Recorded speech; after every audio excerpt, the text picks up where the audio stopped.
News insight के साथ मैं हूं आमिर ज़िया। मखसूस नशिस्तों के हवाले से सुप्रीम कोर्ट का तफसीली फ़ैसला आज सामने आ गया। तफसीली फ़ैसले के आने से पहले और बाद में जिस किस्म का रद्द अमल का मुज़ाहरा हुकूमत और इलेक्शन कमीशन ऑफ पाकिस्तान ने किया, वो ये वाज़े करता है कि पाकिस्तान में इदारों के दरमियान फासले इस हद तक बढ़ चुके हैं कि आइन और कानून पर अमल करने के बजाय हुक्मरान अपने महदूद सियासी मकासद के हसूल के लिए उन्हें तब्दील करने पर तुले बैठे हैं। ये सूरत हाल जहाँ इदारों के दरमियान बरह रास्त तसादुम का इशारा दे रही है, वहीं इस पूरे निज़ाम के लिए भी ख़तरे की घंटी है। अगर सुप्रीम कोर्ट के 70 सफ़ात पे फैले फैसले का जायज़ा लिया जाए तो उसमें सबसे ज़्यादा तनकीद इलेक्शन कमीशन ऑफ पाकिस्तान पे की गई। सुप्रीम कोर्ट ने फैसले में कहा कि इलेक्शन कमीशन के 1 मार्च के फैसले की कोई कानूनी हैसियत नहीं और ये आइन से मुतसादिम है।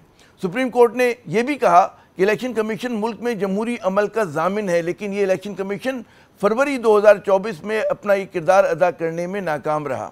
फैसले में यह भी कहा गया कि इलेक्शन कमीशन बुनियादी फरीक के मुखालिफ के तौर पर केस लड़ता रहा, जबकि इसका बुनियादी काम साफ शफाफ इंतखाबात करवाना है। सुप्रीम कोर्ट ने इलेक्शन कमीशन को इंतखाबी अमल में नुमाया गलतियों का जिम्मेदार करार देते हुए कहा कि इसकी वजह से अदालती मुदाखलत ज़रूरी हो जाती है। फैसले में इन 2 जजेस पर भी तनकीद की गई जिन्होंने अपने तफसीली फैसले में अक्सरियती फैसले को तस्लीम नहीं किया। सुप्रीम कोर्ट के फैसले में कहा गया कि हम भारी दिल से बताते हैं कि 2 साथी जजेस ने हमारे फैसले से इत्तेफाक नहीं किया।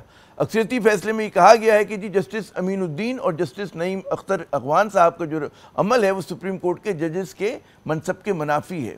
सुप्रीम कोर्ट के फैसले के कलीदी नुकात के मुताबिक supreme court Peshawar high court के फैसले को कलअदम करार देती है। इलेक्शन कमीशन आईनी जिम्मेदारी पूरी अदा करने में नाकाम रहा। सुप्रीम कोर्ट के फैसले के मुताबिक इंतखाबी निशान न देना सियासी जमात के इंतखाब लड़ने के कानूनी और आइनी हक़ को मुतासिर नहीं करता। आइन या कानून सियासी जमात को इंतखाबात में उम्मीदवार खड़े करने से नहीं रोकता। फैसले में यह भी कहा गया कि जी बल्ले के निशान के फैसले की वजाहत न होने से मसाइल पैदा हुए। पीटीआई को मुकम्मल इंसाफ का इख्तियार इस्तेमाल करके नशिस्तें दी गईं। 2 जजेस ने इख्तलाफी नोट में तजावुज़ किया। सुप्रीम कोर्ट के फैसले पर अमल ना हुआ तो आइन शिकनी होगी। 8 जज रिटर्निंग अफसरान और इलेक्शन कमीशन के गैर कानूनी इक़दाम पर एक दूसरे से मुत्तफ़िक़ थे। पीटीआई और इसके उम्मीदवारों ने इनकी वजह से भारी नुकसान उठाया। ख़ास तौर पर पीटीआई को मखसूस नशिस्तों पर नुकसान पहुँचा।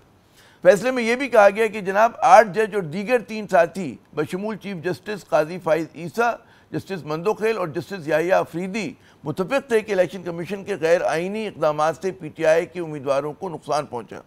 इलेक्शन कमीशन ने तहरीक इंसाफ के 80 में से 39 MNAs को तहरीक इंसाफ का ज़ाहिर किया।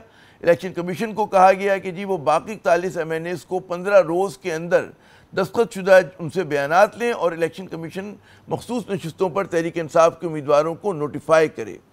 तो जनाब ये तो हो गई सुप्रीम कोर्ट के तफसीली फैसले की झलक, लेकिन हुकूमत को इस फैसले से इख्तलाफ है और उसके वज़रा अपना नुक्ता एतराज़ जो है वो मुसलसल उठा रहे हैं।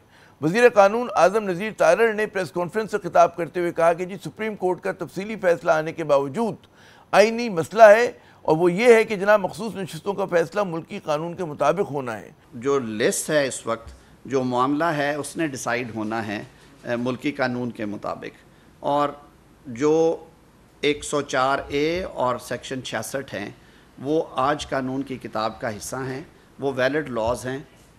उनकी मौजूदगी में अब ये सीट्स किस तरह से एलोकेट होनी है, क्या तरीक़ाकार है कि वो जो लॉ है वो ओवर रूल हो, ये वो सवालात हैं जिनका जवाब यकीनन इस तफसीली फ़ैसले में नहीं है। यानी कि हुकूमत भी जो है वो खम ठोंक कर अदलिया के मद्दे मुकाबिल आ गई है, जिसने इदारों के दरमियान तसादुम के बयानिए को मज़ीद तक़वियत दी है। दूसरी तरफ हम देखते हैं कि जी पाकिस्तान तहरीक इंसाफ के रहनुमाओं ने आज इलेक्शन कमीशन से मुतालबा किया है कि फिलफौर इसके बाकी मानदा 38 जो MNAs हैं उनका नोटिफिकेशन जारी किया जाए और मखसूस नशिस्तों का जल्द अज जल्द ऐलान किया जाए।